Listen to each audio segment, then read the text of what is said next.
do that. You procrastinate. You don't want to do it. It's too much. You need to ask yourself what's going on and what's keeping it from me. What's my fear? It's real basic. What keeps me from doing that? If I'm not sick, does that mean my kids won't call me anymore or come see me again? If I don't have something to whine about or worry about, does that mean my friends won't care? Does that mean nobody will come? I mean, when we're ill, we get attention.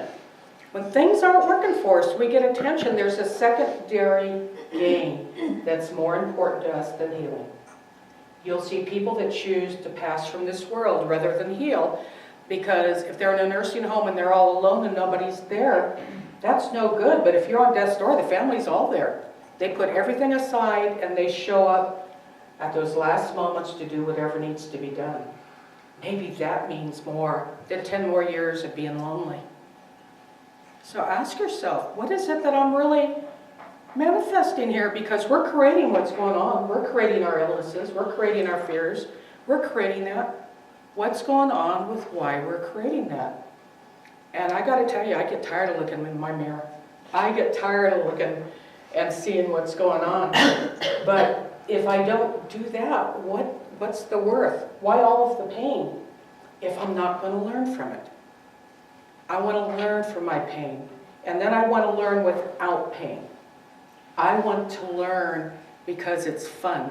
I want to go on a vacation and work with healing the land without my body dying on me and me having to spend 2 weeks in bed when I get back. I want to be able to get the wisdom to see what's happening without having to be in a hospital or go to a doctor or having everybody having to put their lives on hold to worry about me. I do not want to be that needy anymore. So look at your neediness. We all need to look at that. Our fears, our neediness. What's a secondary gain? What am I getting out of not having any change? Who do I think owes me that should step up? Who do I want to pay back or make miserable because they suffer while I'm suffering? It's all about us. How am I abusing myself? How am I abusing others? What's going on? So in the fallow time, things change within our energetic system, within our body, within our thoughts. Then we come out of that, and the seed is growing, and then we start working on our new world. And we start doing the things, we talk about treating and moving your feet. You don't just pray about it, you do something to get ready for it. You want the job?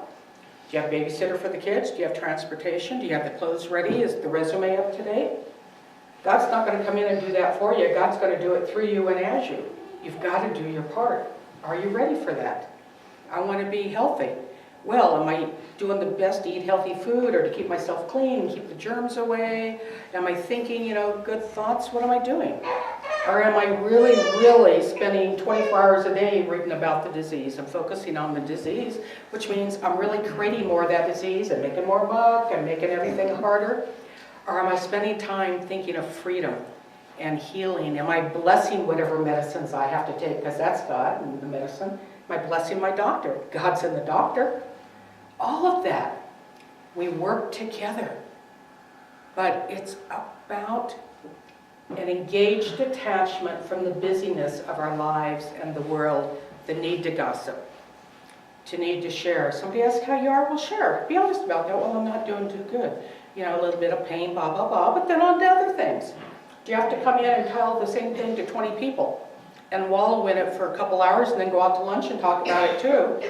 How are you going to, and in the meantime, you left a prayer request. How's the prayer request going to, they're doing this, right? Because you're not receptive or accepting the answer to the prayer. The practitioner and the minister and the source work in connection. It's a partnership. We do it together. My dad used to, when he'd do treatments for people, especially medical, he had somebody come back and want some more. And in his mind, that person was healed, and that's what he was holding on to. And he says, well, I can do that, but first I got to make you sick again.